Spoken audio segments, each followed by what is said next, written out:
A mother's wisdom is unmatched.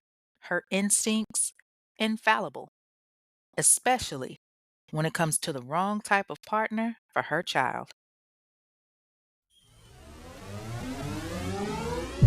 You are now listening to The Infamous Ones, a true crime podcast hosted by Kay on Spotify. A podcast aimed to uncover and share the stories behind heinous and insane acts that have been overlooked or overshadowed by mainstream media, getting justice for the voices that can't speak. What's up, y'all? It's your girl Kay, and I am the host of The Infamous Ones, a true crime podcast. A podcast designed to focus on crimes committed in the Black community that you don't hear about in mainstream media, giving a voice to those victims that have otherwise been silenced.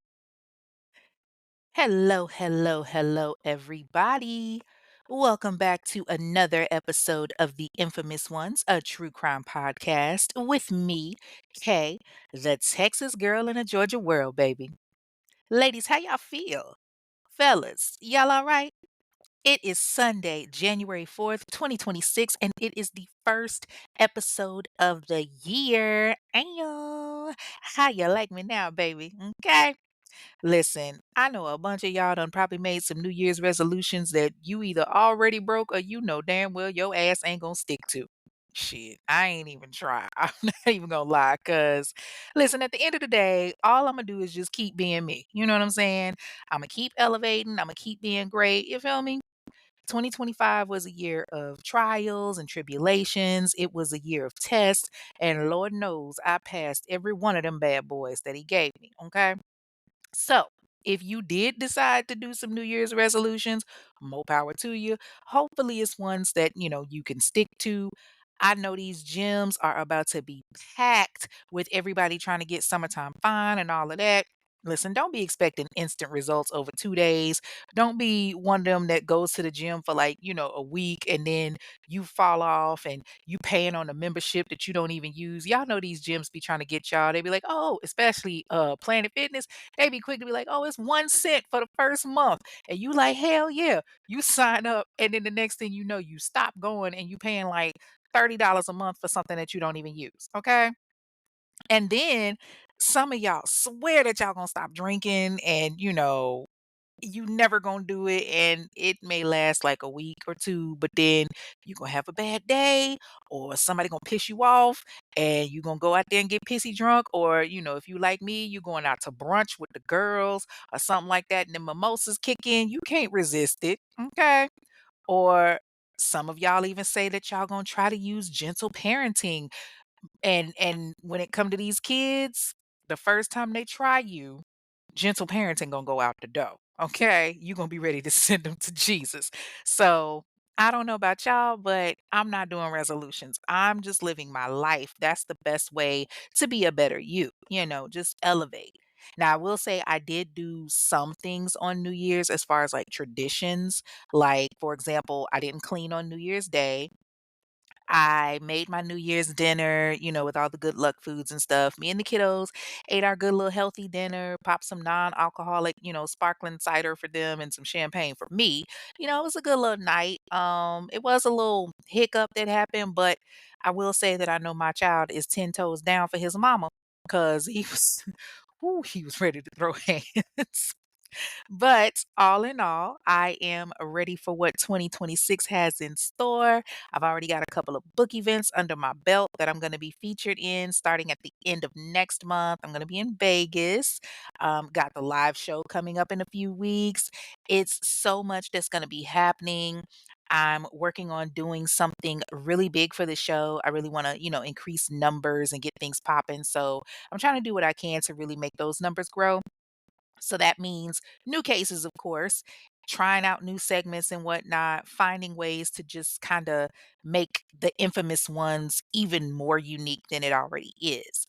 And I got a few collaborations coming that I'm excited about. So, let's see what 2026 has in store. Now, y'all know what I'm about to ask, right? What you sipping on? My drink of choice tonight is called Angry Balls. Listen, I know that sounds nasty, but it's literally just a glass of Angry Orchard with a shot of Fireball. So it's kinda like a Jaeger bomb, but a little different, I guess you could say. And of course, for my snack, I've got some popcorn and a slice of this double fudge chocolate cake that I made that I'm enjoying. My stomach is probably gonna regret it after this episode, but hey, I'm still gonna eat it. Okay.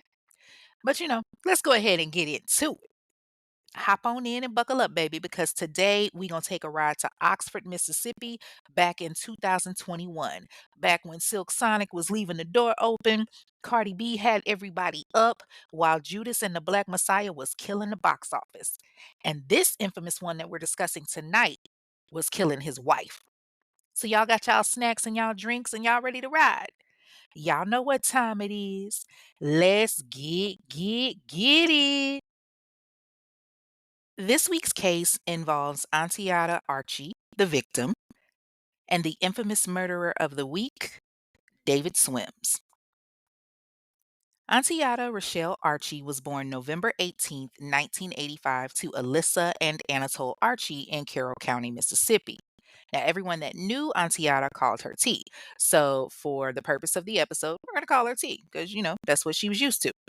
She was the oldest of 2 girls. She was kinda like the only child for a while until all of a sudden her parents just decided, "You know what? Let's have another one." So when she was around 6 years old, her sister Shalonda was born. And she grew up in a very loving household. Her mother was a teacher. Shout out to the educators because listen, my kids have been home the last 2 weeks. And baby, this is why when the school year starts and they send out them lists of the stuff that they need, I am quick to get it because y'all got to deal with these kids every day. My kids were home for the last 2 weeks for Christmas break, eating up everything in my house. My house was smelling like onions and Fritos half the time from 4 boys.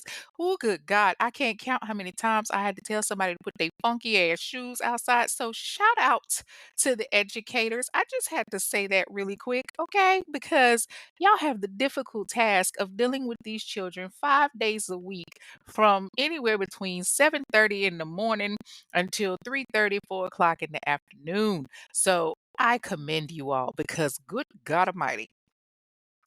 Okay, I'm back. My bad. So, like I said, her mother was a teacher, and her father, for the time that he was around, he worked just as hard. Now, their parents prioritized education on them and really pushed for the girls to go after their dreams and accomplish their goals. T attended Marshall Elementary, and she was a very popular child. She was well known, loved, all of that.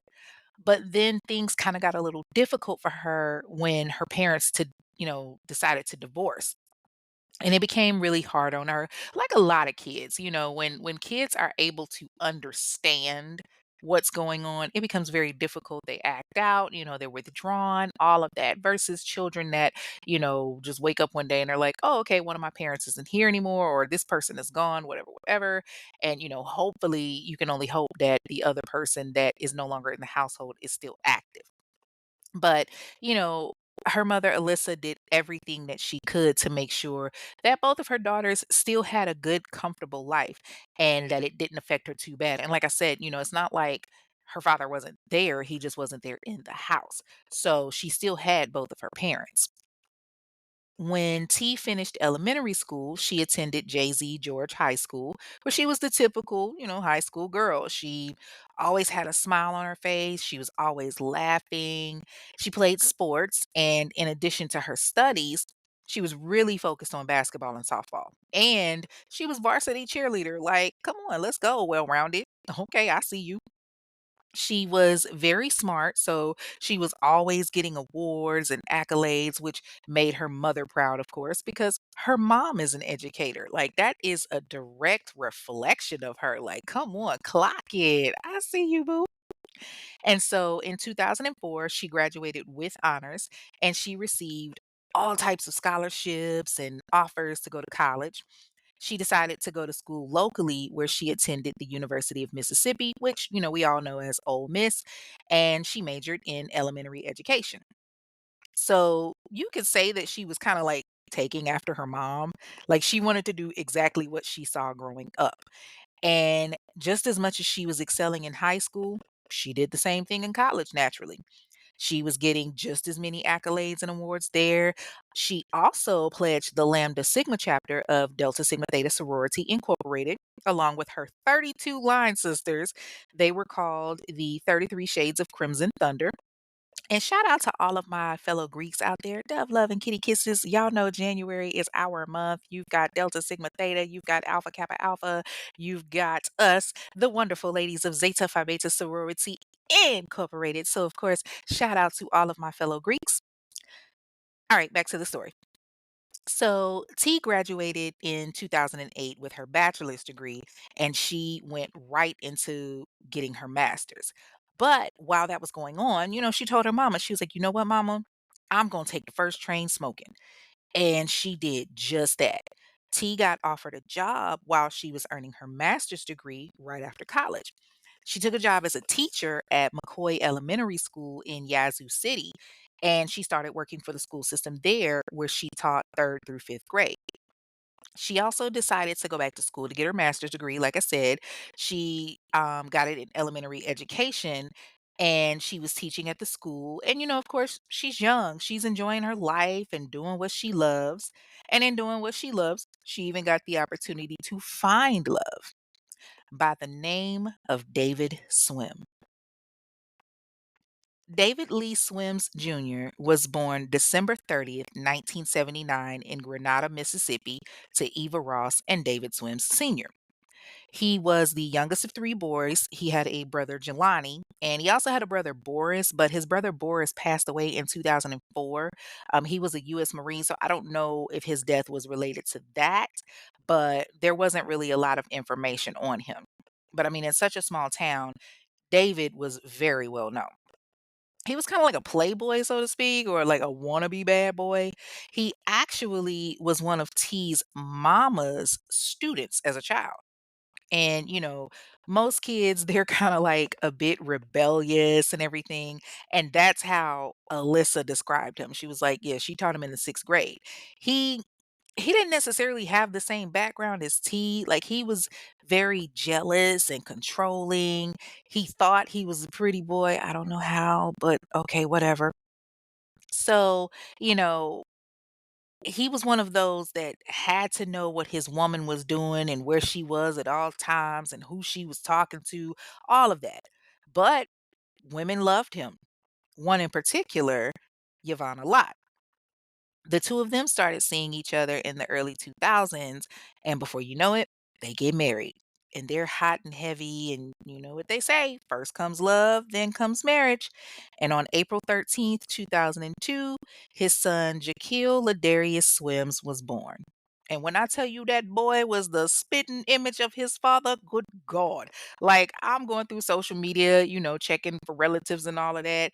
And I saw that boy's face. I was like, God damn. Oh, I know his mama was hotter than fish grease when he came out. Cause sis, did you even put up a fight? Did you try? Did you do anything? Cause that baby came out looking just like his daddy. But, things weren't sweet between the two of them. David had started showing Yvonnya his dark side. He was being controlling and abusive. Now, around the time that they were married, there was a charge for a simple assault and trespassing that was filed against him in both 2000 and in 2001. Now, I wasn't able to get much information on Yvonnya because she refused to speak publicly about what occurred, but it was very much documented that he had a history of domestic violence. On one occasion, he actually held her down and put a screwdriver to her throat while he raped her. Like, that is some sick shit. Like, how can you do that to your own wife?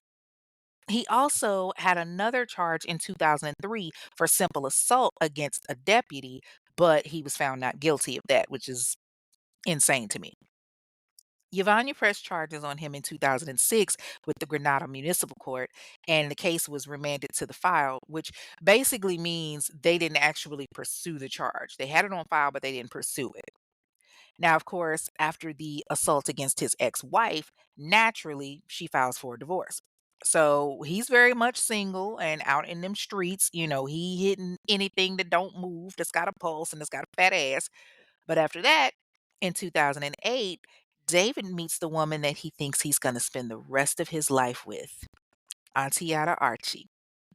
Now, she'd known him her whole life because her mother was his sixth grade teacher. Remember, they ran in different circles, but like they were around each other. But they're very familiar with each other. Like I said, he's got this bad boy reputation, and she met him while he was going through his divorce. She's only 22 years old. So at this point, T is getting her master's and she's teaching in Yazoo City. She's living her life and having fun. But when they reconnect, David kind of shows her, a side that she hasn't really seen. They are pretty much hashtag couple goals to the outside world. They're hitting the streets and partying and going to the clubs, something that T wasn't used to. He, shows her the bad boy side of things. Now, T and her sister Shalonda, they had always been kind of shielded from that type of activity. So when he connects with T and they start seeing each other, she's having the time of her life. He's taking her out to these parties and to these clubs, and they're, living it up and everything. And T really liked him. Like, she actually helped him get his record expunged from the domestic charges that he had against his ex-girlfriend and his ex-wife, which was insane to me because you are helping the man basically clear his name from some stuff that he actually did. But I guess he just spit some lines to her about, women being bitter and lying. He must have had some powerful dick because this elf on a shelf looking ass dude had her gone. And so, of course, with T being the type of woman that she was, she wanted her people to, know who the new love in her life was. And so one day she came home to her mama in Carrollton, Mississippi with David. And she told her mama, guess what, mama? Me and David dating. And mama is like thinking to herself, why? Mama knew early on that David had a jealous streak. But, this is who her daughter chose to be with. She's young. Like I said, she was only 22 years old. But T told her, Mama, I really like him. He's amazing. Low key, Alyssa isn't necessarily too thrilled about it because she knows the type of things that's been said about him around town. She knows that he's got this whole demeanor about him, but he seemed like he really cared for T at that time. So she was able to kind of put her own personal feelings to the side because that was who T wanted.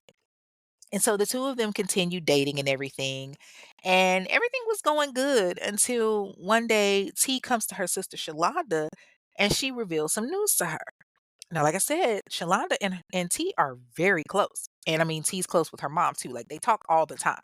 Like literally every day they would talk on the phone. And one day T tells Shalonda how she thinks that David is cheating on her because he's being, real sneaky, kind of aloof.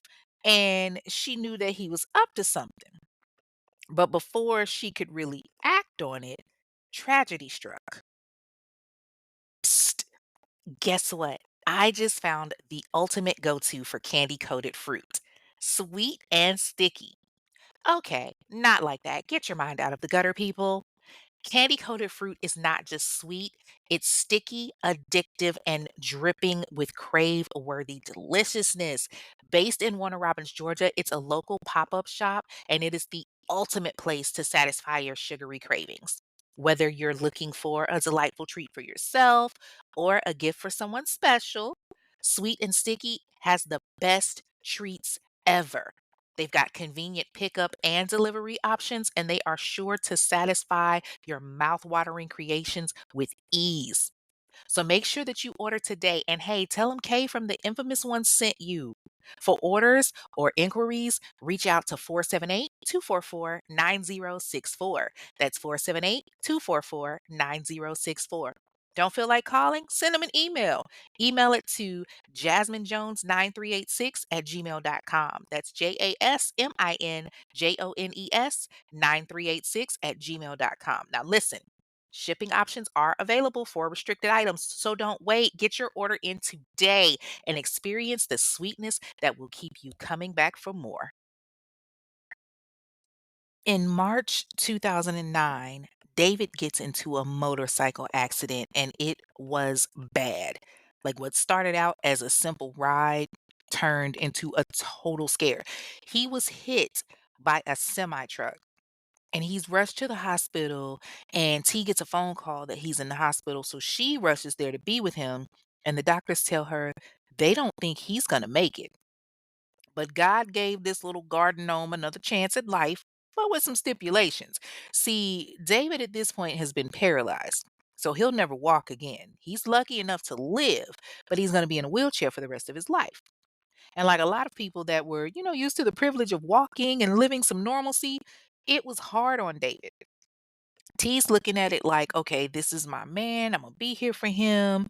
She wants to support him. And T's mama is like, okay, all right, maybe this is her way out. They ain't got no kids together. They ain't got no ties together. But T is saying that she wants to stay by her man's side. She loves him. She's going to nurse him back to health. She going to take care of him. T could never walk away from something that she started. That was one of her strengths. And honestly, in some ways, it was kind of like a flaw in a sense. Like when you're always doing for the other people and sometimes you don't realize how much you're being taken advantage of, that's when I'm like, okay, it might be a flaw. But she stood by him. That was her man, and I'ma stick by him. Okay. She was by his side every single day. Whatever she had to do to take care of him, she did, all while still managing to be a teacher and get her education. David hated asking for help, but that's what he had to do after the accident. He was, emotional and taking his frustrations out on T a lot. David had days where he was a complete monster to her. He would take his frustrations out on her because, you know, he was confined to a wheelchair. And it was hard for T. She's always so upbeat and so bright, but sometimes she felt like she just couldn't take it anymore. She's managing all the bills in the household, she's working, she's doing all of this, plus taking care of him. And ladies, we take on a lot. Lord knows I did a lot this last year where I was managing the household, taking care of kids, taking care of the bills, paying off a damn wedding, trying to be the supportive wife and all of that. Baby, I know firsthand. Okay. It gets hard and it takes a toll on you mentally and emotionally, and sometimes physically because you can burn yourself out. You can physically make yourself sick. But T stuck it out. And she told David, baby, I'm here for you. I'm not going nowhere. I got you. That's how loyal she was. She even got David to consider continuing his education. And the next thing you know, he's enrolling at school at ITT Technical Institute and he's working on getting his degree. And I guess that was like a realization moment for him because he decides that he wants to marry T. And so he proposes to her. And of course, she says yes. And they decide to have a fall wedding. But he wasn't with just T. Shortly before their wedding, Alyssa gets a surprise visit. The visit itself wasn't necessarily anything out of the ordinary, it was more so who was with them. David and T showed up with a brand new baby. His daughter, Hannah Nicole Swims, who was only months old. And Alyssa was shocked because David and T had been together since 2008. This wasn't no toddler. Alyssa was born excuse me, not Alyssa. Hannah was born April 30th of 2010. So now she's looking like, hold up, you fucked around on your wife and got a baby? And I'm thinking the same thing. I'm like, okay, you fucked around on your wife, you fucked another bitch raw, and now she's had your baby. So they're dealing with that, and T's taking it fairly well. She's embracing the child of it as if it's her own. But when her mama and sister see this, they're like, oh hell no. So T and David, like I said, they would go visit T's mama on the weekends. And this particular weekend, when they go to visit her mama and Alyssa opens that door and see she's holding this little baby, Alyssa's like, I know damn well my child wasn't pregnant and ain't had no baby. So who baby this? Who baby this is? And T was like, oh, this my baby. And Alyssa's looking confused, like, Now what now? And she realizes this nigga done went and had a kid on my child. Do you really think she was happy about that? Absolutely not. And so she's looking at her daughter like, okay, T, come on, you better than this. Like, come on, man. This man had a whole baby on you. And mobbers, don't get me wrong. He was a good father, but he was just a shitty husband. Like he stayed messing around on T. And it was really taking a toll on her because she had kept this from her mother for quite a bit of time from the articles that I've read. But, love is powerful, and T loved him. Little did she know that in 2007, right before they got together, there was an offense report that was filed by David saying that him and Hannah's mother had gotten into a fight over some money. And he tried to, like, grab her off of him, according to the reports. He tried to grab her off of him and put her on the ground. What actually happened was he body slammed this girl to the ground. But T is oblivious to this. So November 20th, 2010, the two of them get married. This is just a few short days after T's birthday. And it's a beautiful wedding, and T looked absolutely amazing on her wedding day. It was beautiful. Only thing I didn't like is the fact that you got married so close to her birthday so that you could celebrate your anniversary. I hate when people do that. Like, don't take away from my day. Okay? I was born on a particular day. Don't try to cram two things. No. I did that before. My first mistake, bless his heart. My birthday is the 10th or the 11th, excuse me. See, I'm sitting up here fucking up my own birthday. My birthday is the 11th, and our wedding was on the 10th. And so he was like, "Well, I'm just gonna combine the days." No, Negro. I didn't ask you to do that. Like, no, no, no, no. Two separate days, two separate events, two separate meanings. But anyway, so they have their wedding. It's beautiful, and things are going great. She's, now married. She's a stepmother to two beautiful children. So David wasn't working when they first got married, but he graduated from ITT Technical Institute, and he ends up getting a good job in his field at this place called You Break It, I Fix It, which is like they repair phones and computers and all of that. So they're young and in love, at least until David gets caught again. 3 years into the marriage, around 2013, T finds out that David had a girl in his house while she was at work. Woo, fix it, Jesus. This devastated, the hell out of her. She was doing everything as a wife, and he's just like, "Oh, well, I just had her over at the crib." Nigga, you wasn't giving her no tour. You know damn well you was fucking this broad. Like, how could he do something like that to her? But, he must have spit some game and promised he wasn't going to do it anymore because she forgave him. So, fast forward a little bit. It's now August 2014, and T is offered a job teaching in Batesville, Mississippi, which is about 25 miles from Oxford, where her mother lives. T, she wanted to try to be as close to her mom as possible. So, she took the position on. And David had gotten the job working at the repair store. You break it, I fix it. And like I said, he's got his degree now in technology, so they've got a good job. And they decided, you know what? Let's go ahead and buy a house. So they bought a house in this neighborhood called the Cove, which was an up and coming development. And the house that they bought was perfect because it was actually handicap accessible. So it was great for David. And so T and David, they're probably one of the few black families that lived in the neighborhood. I mean, it wasn't really problematic or anything because T had that much charisma and personality that everybody loved her. They would have block parties there, and the wives and everything, that lived in the neighborhood, they would all kind of bond with her. They hung out together, they did things together all the time. And T was just the life of the party. Anytime the ladies had a function, they would want T to be there. She had actually created this like text message thread for the ladies that lived in the neighborhood, and she called it the Queens of the Cove. Very catchy. But, ultimately they had a good time. And for a while, everything was great. But you know what they say, it's always great until it ain't. Once they had moved into their new house, T started working for the Batesville Intermediate School in the South Peola School District, where she taught third grade. And she got to do a lot of traveling and stuff too because she was actually selected to go to Washington, D.C. to be an item writer and range finding for the Mississippi Department of Education. She was also a part of the National Education Association, the Mississippi Association of Educators. So, she had a lot on her plate that she was doing, along with being David's centipede in the face looking ass wife. And things started to kind of shift for her. As much as T was having fun and going out and doing all of this, David became more controlling. He became more possessive. And it was like T just kind of like stopped going out because she was tired of David's questioning.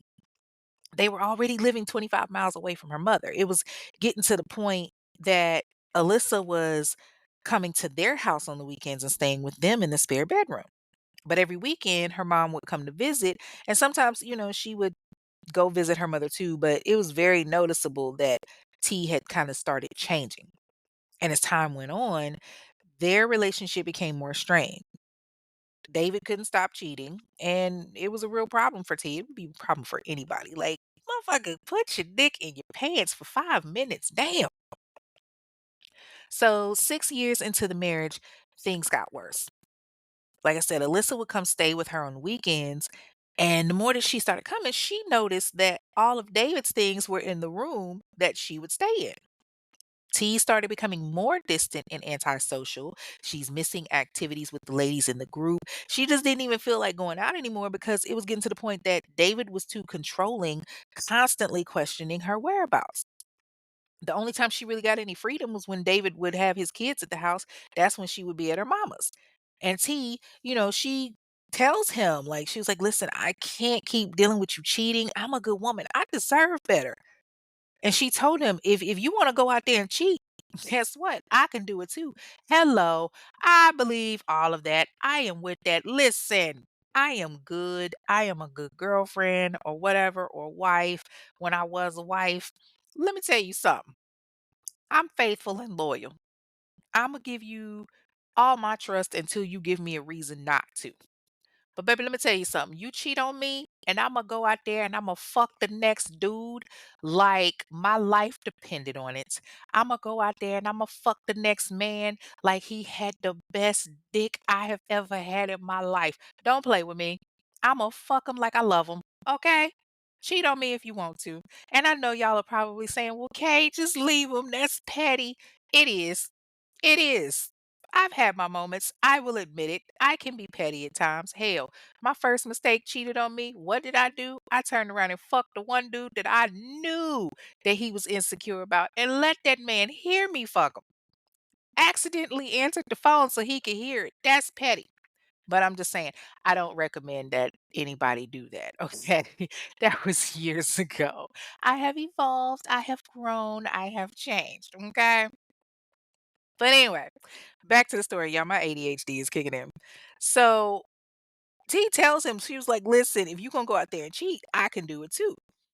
And somehow the two of them came to the agreement that they were gonna have an open relationship. That's probably the dumbest thing I've ever heard in my life, but that was something that they agreed to. And so T tells her sister Shalonda about their new arrangement, and her sister is confused. She was like, are you sure that's the best thing to do? Like, you wanna basically have an open relationship when he's disrespected you so many times?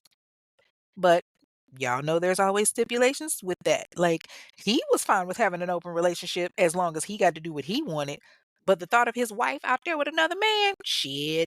Hell nah, shawty. He wasn't having that. And he became so possessive, just constantly calling her, texting her whenever she wasn't with him, asking her what she was doing, all of that.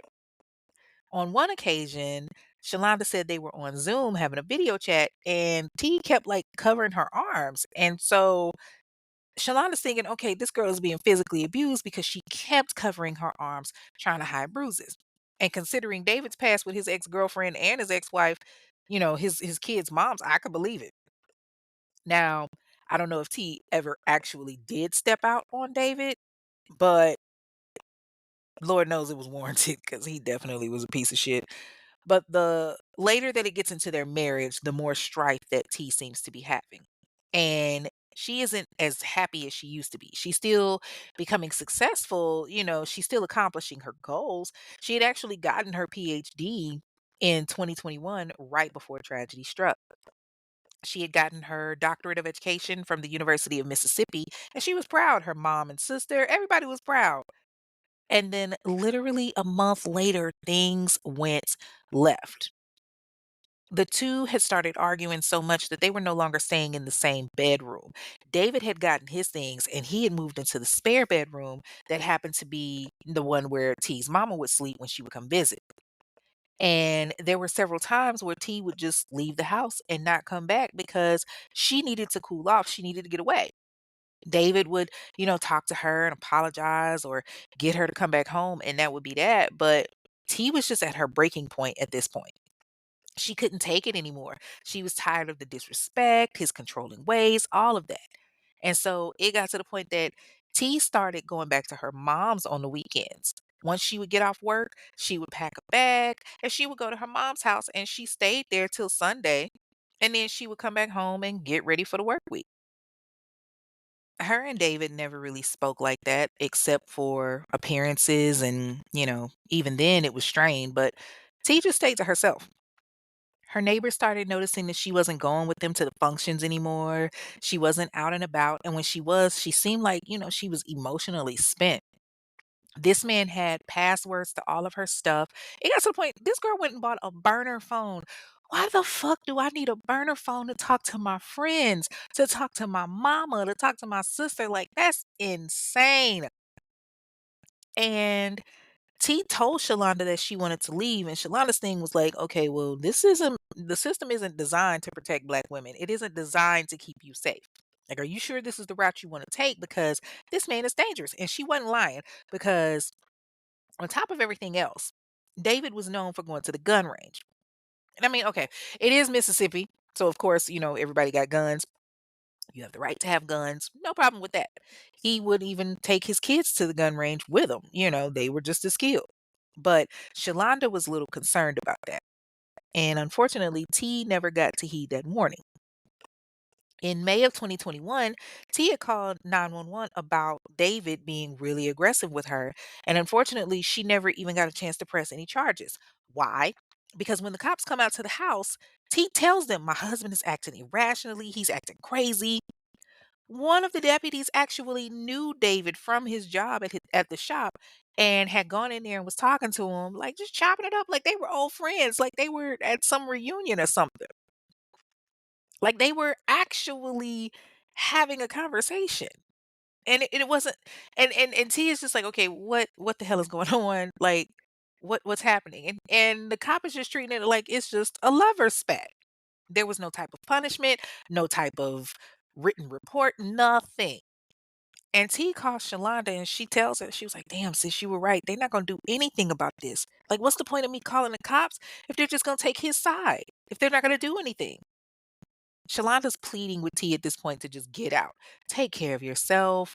And, it's sad, but a lot of times when it comes to these domestic situations, yes, you want to put it on record so that there's a paper trail of any abuse. But it's like, is it really helping anything if you still have the same end result? After that incident, Shalonda told T, sis, you need to get out of there. And T agreed. She told Shalonda, I'm going to leave David. I'll just come stay with you. And she did just that. She was tired of David's controlling ways and his arrogance. She was hanging out with her sister more and hanging out with her mother. And she was away from David, getting her mind right. Now, they were at the lake fishing in early June when all of this happened. And Alyssa snapped this gorgeous picture. I saw it on Facebook. She snapped a picture of her babies together for what she didn't even realize was going to be the last time. On June 8th, 2021, David pulls up to Shalonda's house where T had been staying and asks T to come outside so that they could talk. So T goes outside and whatever he said to her, which was probably the usual bullshit, the baby, I'm sorry, I miss you. Can we talk about this? I just want to work this out. For whatever reason, she says fine. And she tells Shalonda, I'm going to talk to you later. And she goes back to the house with David. So T goes back home at the end of the weekend with plans to put the house up for sale because even though she's going back to talk to him, she's still very much wanting to get rid of his ass and sell the house. So the next morning, June 9th, 2021, T is supposed to be getting ready for work so she can go teach her babies. And every morning, T and her mom would talk while she was on the way to work because it's a 25-mile drive. But that morning, T didn't call her mama. And so Alyssa, she's waiting for that phone call, but she didn't really think much of it at first. Like a little later that afternoon, Alyssa sent a text message to T, but she didn't get a response. Then later on that afternoon, she get a text message from T and it says, "Hey mom, I'll talk to you later." And it was sent, but the way that it was sent, it wasn't like T normally would send her messages. So Alyssa kind of shrugged it off. The next day, June 10th, David goes to his job to drop off a set of keys and goes back home. Alyssa tries to call T again, and this time she got a text message saying, "Hey, mom, in a meeting, I'll call you later." Alyssa knew the minute that she saw that message that something was up because that's not how T spoke. So Friday morning, Alyssa decides to go to Batesville when she doesn't hear from her again. And this is where I start to think, No, you done fucked up, right? No, no, no, no, no, no, no, no, no, no. You know you done fucked up, right?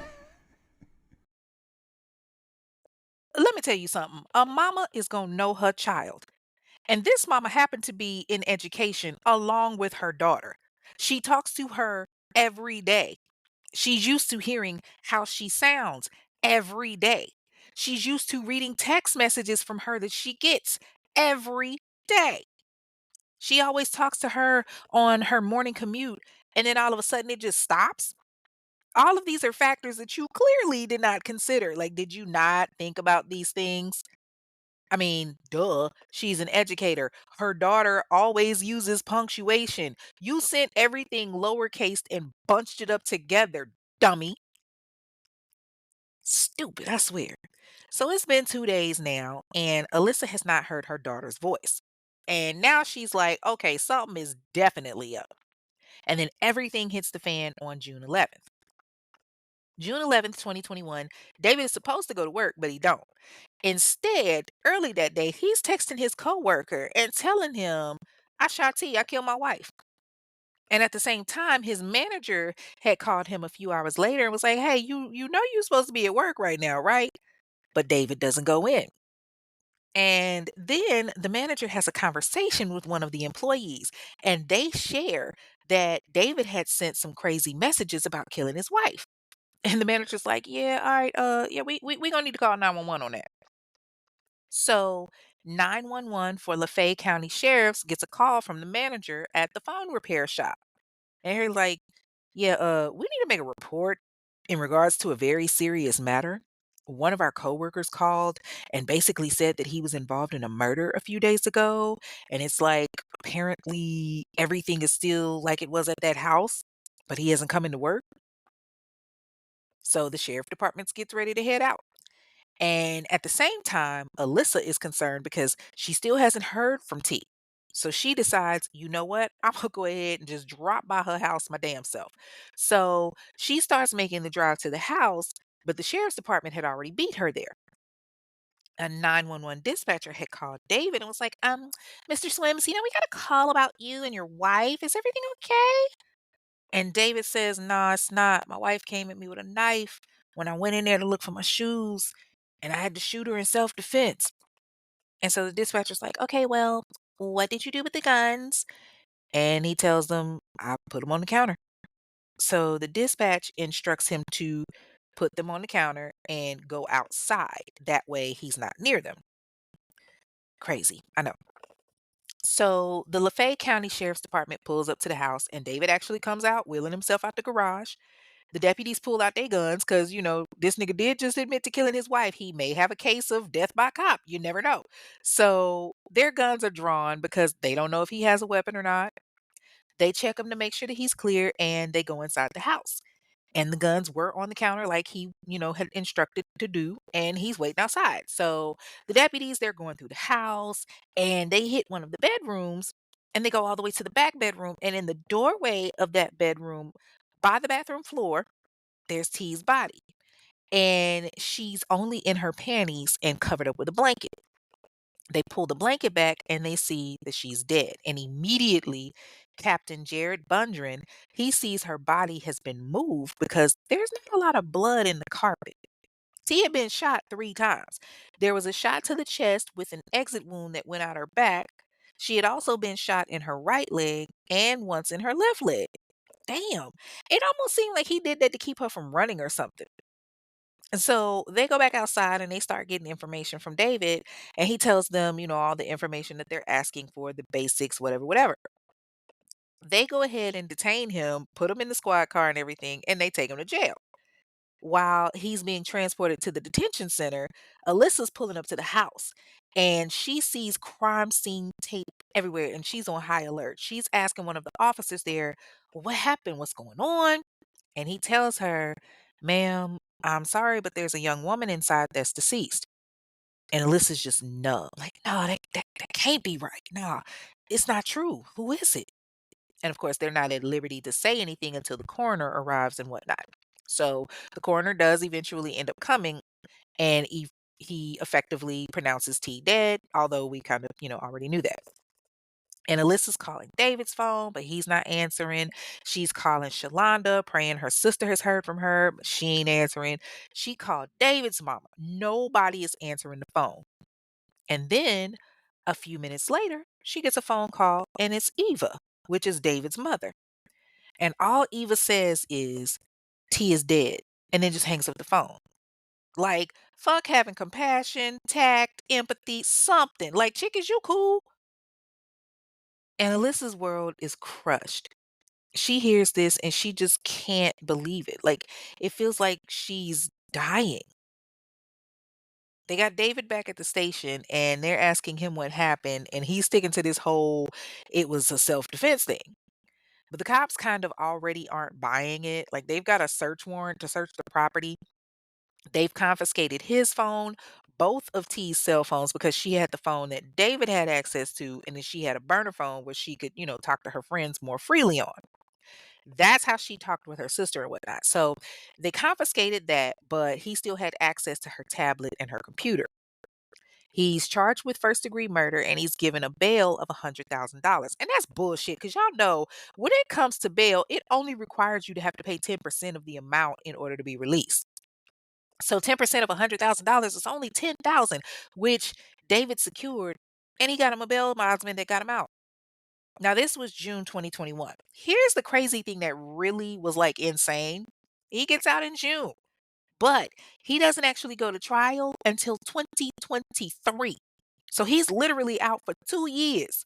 And I was on this man's Facebook. He's living life like nothing happened. Hell, within a couple of weeks of him being released, he was out at the clubs partying and shit, wheeling his little ass around, and then posting on Facebook about how much he missed his wife and wanted her back. Meanwhile, his wife is being buried. July 3rd, 2021, Anteeatta Rochelle Archie-Swims family hosts a burial for her in Winona, Mississippi. The same time that this nigga is out there partying it up, but okay. Now, it didn't say whether or not he attended the funeral. I'm praying he wasn't stupid enough to do that and there was some type of like restriction that prevented him from being there like legally. But the fucked up thing was David still had access to T's social media because he had her passwords. And there were some posts that were made where, people were talking about what happened and he's commenting to them. He's talking about the relationship. This girl is dead. There was one particular page called Justice for T. It was like a memorial post kind of page or whatever. And people are commenting and everything. And so David is in his feelings because people are posting pictures of him and calling him everything but a child of God, which they are in their right to do. So he then goes in and comments on his dead wife's page and says, "Now you're just reaching. If you're going to steal my pictures, slander someone else's name, and blatantly lie as if you know what you're talking about, please get your facts straight. No one is going to believe this garbage." And then he signs it, David L. Swims II. Sir, okay. What's the reason? Let me tell you something, fam. Everybody talking shit about you is not thinking that it's garbage. Your trash ass shot your wife 3 times. You had T's passwords and posted on her account. You are a fucked up individual, you chihuahua looking ass bastard. Clearly, David is still being David. I'm sorry, I went on a little rant just now. My bad. But in the midst of all of that, he's still living his life. He's going back to work and all of that. Like, fuck that. That motherfucker would have been fired. You made me an accessory when you text me saying you killed your wife. I don't feel safe. I don't think I can trust you. Because that means you know I'm going to have to testify against your ass. But he's still out there making a living, cashing insurance policies, which we're going to get into in a minute, still spending time with his kids and everything. But this trial is looming over him. And finally, Tuesday, September 19th, 2023, the trial is underway. The prosecution was Assistant District Attorney Stephen Jubera. David had gotten attorneys Daniel Hinchcliffe and Stacey Ferrero. So the prosecution lays out the evidence. During the search of the home, investigators walked in the house and they saw several signs that there was more than what David was letting on. They noticed that David had put down all the pictures in the home of him and T. They were all face down like he was scared to look at them or something because, he was feeling guilty. On the kitchen counter next to the guns in black Sharpie, there were the words pain, lies, and deceit written on it. They had also confiscated the phones early on, and thanks to the help of Alyssa, they were able to look at the last text messages that were sent from T's phone. And those were a big tip to let the cops know that this wasn't T that was texting when they compared it to all of her other messages. And they quickly realized it was David. Meanwhile, the defense is sticking to David's killing her in self defense shit. Now, T's mama and sister, they take the stand and they talk about the things that they've seen. Some of the neighbors and the friends also take the stand. The employees from the tech store, they take the stand and they talk about the text messages that they received and how, it was working with David after the charge and everything, how that was and how that affected them. Captain Bundren gets on the stand and he testifies how T's body looked like it had been moved because there was no blood soaking the carpet underneath her, even though there was like a little bit of blood, but it wasn't a whole bunch. And the way that she was shot, there should have been pools of blood. Like she had blood on the bottom of her feet, but it wasn't from any of the wounds because she had been shot in her leg. So it looked like basically somebody had grabbed her from the bottom of her feet, which is the perfect position for someone in a wheelchair with limited mobility. Just saying. The investigators also testified how the whole bathroom had blood smeared around it to make it look like somebody had tried to clean it up. But ironically, here's the funny thing, the knife that David claimed that T tried to come at him with was the only thing that didn't have blood on it. They also testified how there were three bullet holes. One was in the bathroom door, and two were in the wall near the bathroom door. And they also found the projectiles and the shell casings that were conveniently placed inside of a small tube sitting on a bedside table in a completely different bedroom. And of course, they talked about the condition of how they found David. He was completely unmarked, no bruises, no defense wounds, no nothing. Then they put this fool on the stand, and he finally gives his version. This man takes the stand and he says that he had caught T cheating on him multiple times with different men. He said that their arguing had gotten so bad that they were sleeping in separate bedrooms, which is true. And T had come to him about a divorce, which she did.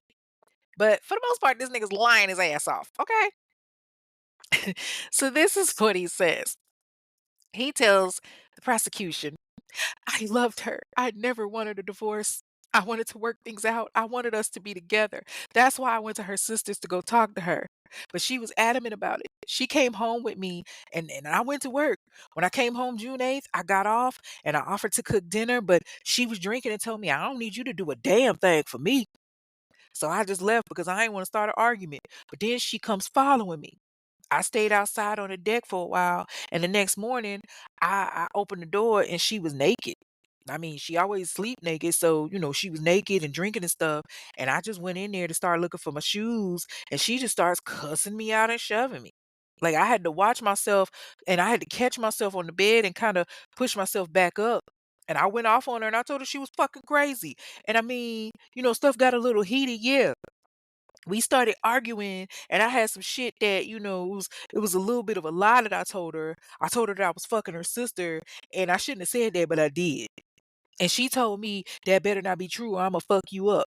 And so I pulled my phone out and I showed her some videos and some audio recordings of me and her sorority sister having sex. And T just lost it. And I could tell by the look on her face that she was gonna do something. And so she picks up this knife and I told her, like, yo, you better put that fucking knife down. And I picked up her gun that was sitting on the table and she just kept coming to me and I kept warning her. And, the phone was still playing and you could hear her sister moaning and groaning. And then the next thing I know, T lunged at me and I tried to back up and I like tilted back in my wheelchair. But when I did that, I shot the gun, right? But I wasn't paying attention to where I was aiming. I ain't know I hit her. And so she fell back onto the bathroom floor and I tried to like move her body and I tried to give her CPR and resuscitate her. And I was getting blood all over me. So I just like, I like wiped it on the floor. Boy, what the fuck? First of all, the fact that you said you told her a bit of a lie that you fucked her sister, but yet you got a recording. Make that make sense. You really thought you had something with this lie that you told. You are out of your fucking mind if you think somebody believes this dumb shit. And so the prosecution is like, well, why didn't you call the police after all of that? And he tells them, I panicked. I ain't want to go to jail. I mean, I accidentally shot somebody. When you accidentally shoot someone that you love and you care for and you've been with for over 10 years, it's traumatic on you. And I was just scared out of my mind. Like, this nigga trying to cry on the stand, he in there slinging snot and shit. He keep going with the bullshit. He tells the jury, I just took several Ambien so that I could go to sleep. I got up the next morning and I went to work and I dropped off some keys. And when I got back to the house, I just felt like shit. I just wanted to kill myself, but I couldn't do it. And so June 11th, when one of my coworkers called me to check on me, I just told him everything. I told him how I had shot and killed her. And the next thing I know, everybody come to my house. Okay, hold on, Mobbers. Can we go back to the part where he said that he banged her sister and then had audio recordings of that shit? Like, I'm wildly assuming that he meant her sorority sister and not Shalonda. I don't see Shalonda even looking at his toad ass like that. But on some real shit, if you're fucking my soror, you are a low down, trifling, dirty dog that needs to be neutered. Just the fact that he recorded it speaks volumes. Again, you got a whole ass wife. You keep recordings like keepsakes and it's creepy of you with other women. That's fucking sick. Okay, I'm sorry. I had to vent about that real quick. So the prosecution continues questioning him about his abuse and him being controlling and tracking her messages and all of her movements. And he says, that's all lies. I was never abusive towards her. Never. And of course, they brought up his records from Carroll County and Granada Municipal Court and all of that. And he was real passive. He was like, oh, yeah, those was expunged. She actually helped me get them expunged because she knew I was innocent. Again, boy, fuck you. So the prosecution mentions, all right, let's go back to these text messages that T supposedly sent from her phone to her mama. Now, we know that T wasn't in a meeting at 4 o'clock that day on June 10th, 2021. She didn't even go to work. The schools can confirm that she wasn't at work from June 9th going forward. So, what day exactly did you kill her? Why did you tell investigators that you wanted to wait until the trial date? And shockingly, for once, he didn't have an answer. He just said, well, things went sideways that morning and what happened, it happened. Was it avoidable? Probably. I wish you were avoidable. Jesus. So, in closing arguments, the jury is told by the prosecution 3 times is not self defense. He aimed and he shot her 3 times. She was shot in the side. If she was coming at David, she would have been shot in the front. Again, good point. The trial lasted 3 days, and on Thursday, September 21st, 2023, the jury is excused to deliberate around noon. So they have to determine one, if David is guilty, and if he is he guilty of first degree murder, second degree murder, or manslaughter on the basis of self defense? So it took them about 3 hours. So, they had a good little lunch and talked about some new episodes of Love and Hip Hop or something. And they come back in at about 3 p.m. And the judge, Grady Franklin Tollison III, asks, how do you find the defendant? And they say, "We, the jury, find the defendant, David Lee Swims II, guilty." They find him guilty of murder, but not in the first degree. They don't feel like it was premeditated. So they found him guilty of second degree murder as well as a charge for felonious possession of a firearm. He's now taken into the custody of the Lafayette County Sheriff's Department. And Mitchell Driscoll, which was one of his defense attorneys, he's trying to get the judge to like take consideration on him and the fact that he was wheelchair bound and all of that. Like, nah, B. Mm-mm. And this was a man that I'm like, yo, you lived your life for 2 more years out on the streets like nothing happened. Now you want sympathy. Now you want somebody to consider you.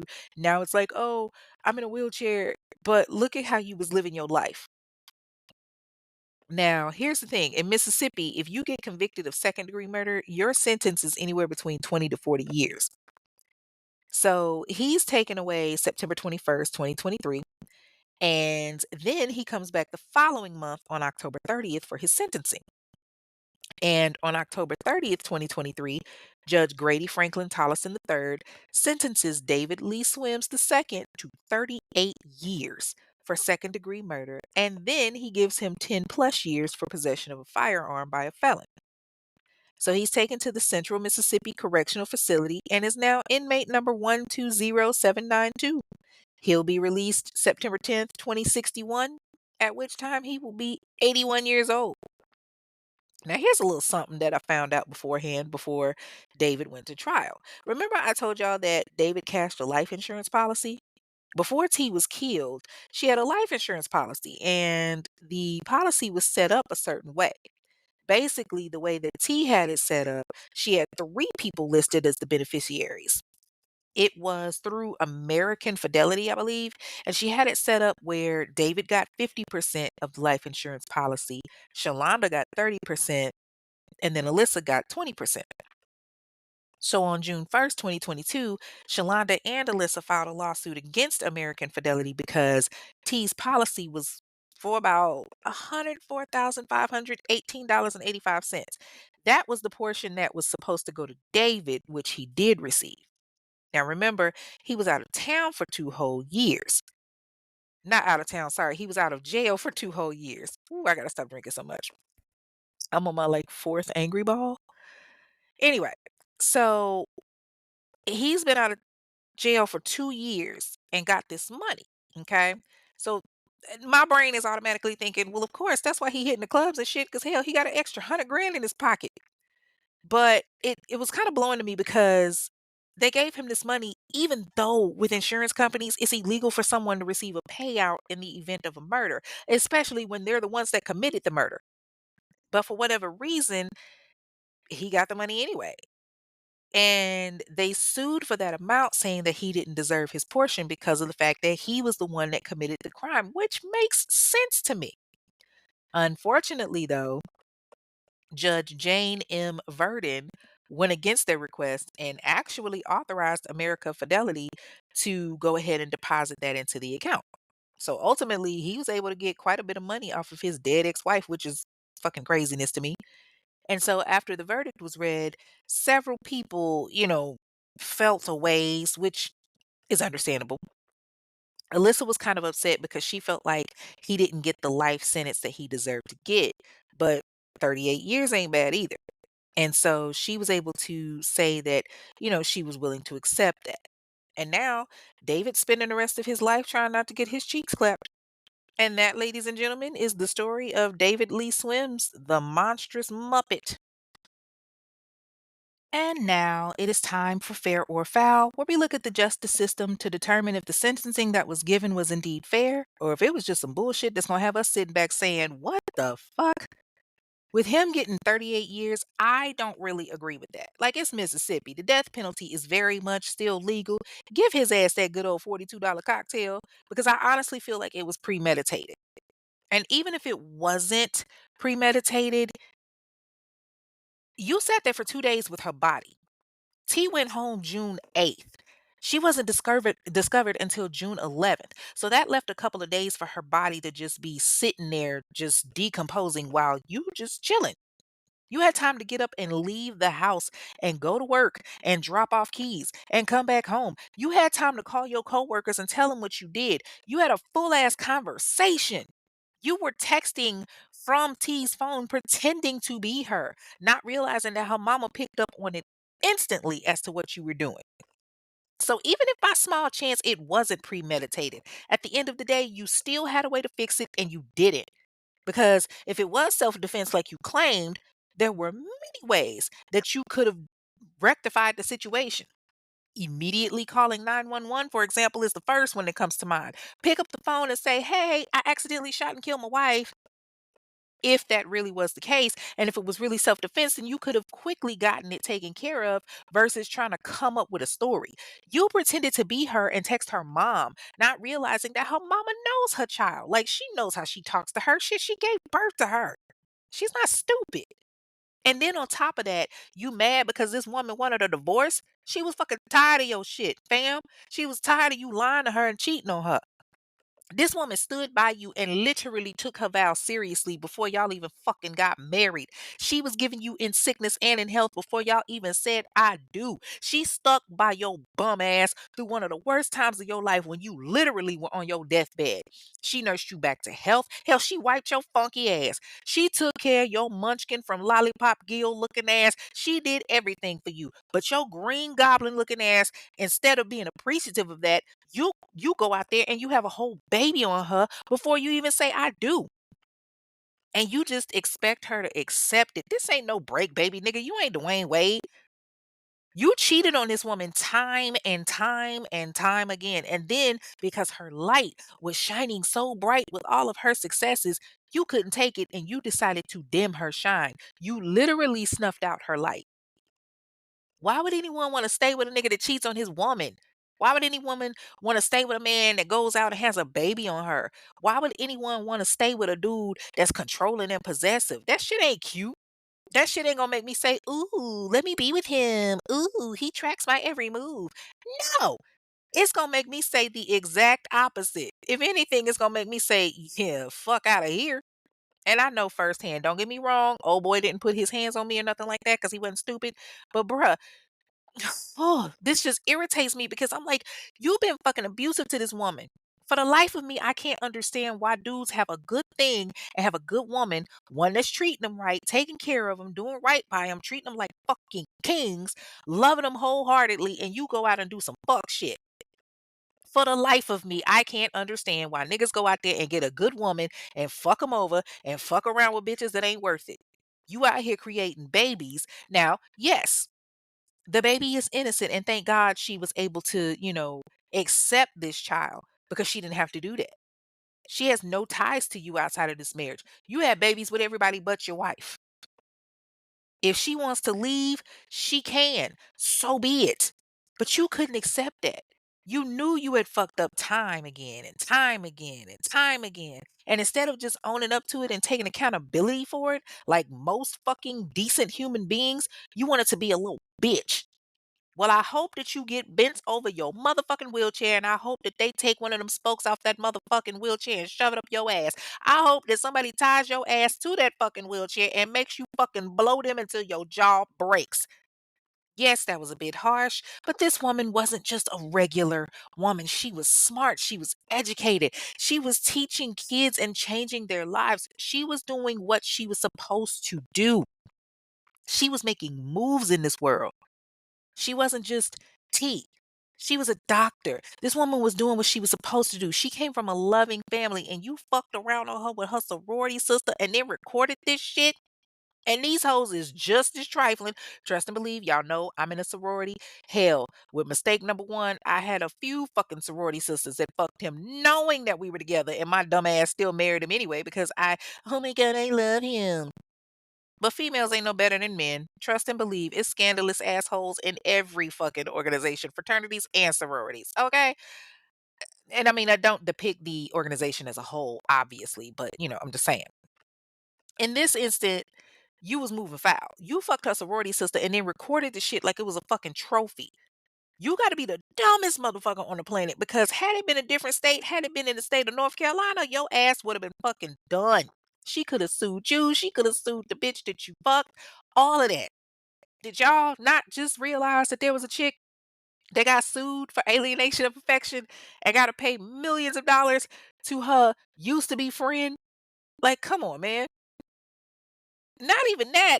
She can use this for alimony. But then again, he really ain't had shit because hell, she was covering all the bills for the household and taking care of him. So there's that. Like she was helping you take care of your kids. She was helping you take care of your bills. She fucking leveled your ass the fuck up even while you was in a wheelchair. She Super Mario'd your ass and helped you up to the next level in the game when she should have been treating your ass like fucking King Cooper. And I hope that you getting your cheeks clapped so goddamn much that every time you walk past, it sounds like a train whistling. I hope it sounds like a tea kettle whistling every time you fart, motherfucker. My bad, y'all. I'm back. I'm sorry. That is all for this week's episode of the Infamous Ones, a true crime podcast. You can follow the show on the various streams on Instagram and TikTok at Infamous One Podcast. That's a number one, by the way, not spelled out, and you can leave a review there. On X, it's Infamous One Pod, where you can also leave a review, and y'all know we got to get into those, so let's go ahead and do that now. The first review comes from Apple Podcast from 12 of our underscore, and it's 5 stars captioned, "Love it here." It says, "Found you through the collab with Melanin Mysteries, and I must say you are great. I'm 3 episodes in, and I love everything about it, especially the accents." Yo, I swear I love doing them accents. I know it irks certain people, but like in my head, that's how they sound. Like it's funny as shit to me. So thank you so much. That episode was super dope from the collab. Keep tuning in and hopefully you're caught up. And if you are, start from the beginning. The next review comes from Spotify, which is from Black Ivory, and it's on the That's My Baby episode, which was the Latasha Brown case, the girl that stole the baby after she killed her mama and set her on fire, and then she like moved to a whole different state. The review says, "This was so addictive to listen to, and you're so funny, and you've said everything I was thinking to say. You've made your feelings well known, and I feel exactly the same. She deserves to rot in prison, and the fact that she's an advocate for violence against inmates, that doesn't sit well with me. To me, it's no different than the prisoners claiming they found Jesus so they can get out early. Shameless. Damn, sis. Okay, tell them how you really feel." Yeah, I freaking love y'all. I swear. But thank you so much, Black Ivory. Much love to you. Hope you continue to enjoy. Remember that on Facebook, you can join the private discussion group, the Infamous Ones discussion group. If y'all don't know by now, answer the questions or no entry, and you can hate from outside the club. Okay. But once you get in, come on in and take a seat. Tell us what you from, what you sipping on, all of that. The show streams on multiple streaming services like Odyssey, Apple Podcasts, iHeartRadio, and so on. So leave a review. It only takes a few seconds. The reviews matter. All right, y'all. Announcement time. January 17th, 2026 will be the live show at Mint Hill Event Studio in Charlotte, North Carolina. I know a ton of you have registered already. And yes, registration is closed. In the words of the beautiful Nene Leaks, the door is closed. Okay. Registration ended December 31st. The free tickets are gone. You can still purchase your alcohol package by clicking the link in the group under the pin post, or you can search for the Infamous Ones live show on Eventbrite. The drink package is $21.99 and it gets 4 drinks featuring the signature drink of the evening, the murderous mimosa. You do have to buy the package in advance, and you can't purchase it at the door because that is the event studio's their policy. We're going to have a great bartender on deck from Tipsy Sips. So please purchase your alcohol in advance because the venue does not allow it to be sold directly there. Like you can drink it, you just can't purchase it there. It's their rule, their policy, and I want my deposit back. So, yeah. Some of you that registered for more than one ticket and only left one name, you will have 48 hours to correct it or your additional tickets will be canceled. So be on the lookout for an email coming soon about if you're one of those people. Okay. Make sure to follow the Infamous Ones on whatever streaming app you listen to the show on. Remember, the Black Box is now live. Yes, thank you for those that have tuned in to the episodes of The Black Box. It is now live. Episodes will drop at random. And the only way that you're going to get notification about that episode is if you follow the show. So if you don't know about the Black Box, it is similar to the infamous ones. I discuss, cases that have gone to trial, cases that haven't gone to trial, missing people, all of that dealing with the African American community in a shorter amount of time. Okay. So, like I said, in order for you to know about the Black Box and hear a new episode, you have to be following the show because I'm not giving any type of hint as to when an episode is going to drop. You're just going to see it. Okay. Also, tell a friend about the show, follow the show, like the show, leave a review. I need y'all to really show up and show out, mobbers. Okay. The Infamous Ones does have spots available for sponsorships. The sponsorships for the show start at $50 and up. If interested in sponsorship, please send an email to infamous1pod@gmail.com and I will send you the information. If you would like to promote your business, there is a special for promo that's $35 that you can promote your business through the show. The show streams anywhere between 1,500 to roughly 4,000 streams per episode. So that's, anywhere between 1,500 to 4,000 people that will hear about your business. So make sure you email. If you want to support the show, or if you're feeling the spirit, meaning that liquor we've been sipping on, click the link at the bottom of the screen from whatever app you're listening to this episode on and hit listener support to subscribe. Subscriptions start at 99 cents, or you can donate via the Cash App to $infamous1pod. That's $INFAMOUSONEPOD. Donations go toward court documentations, phone call interviews, JPay, all of that. Used to go towards snacks, but y'all forgot about your girl, I guess. I don't know. If you have a case that you want to hear more on that you feel has been ignored in the Black community, if you want to inquire on ad space, sponsorship, or if you want to leave a review, send an email to infamous1pod@gmail.com. That's INFAMOUSONEPOD@gmail.com. Once again, people, please share, share, share. This podcast is growing by the day and it means the world. So please keep sharing. Until then, y'all know what it is. I'm your girl Kay. Thank you for tuning in, and I will see y'all next week with a new episode.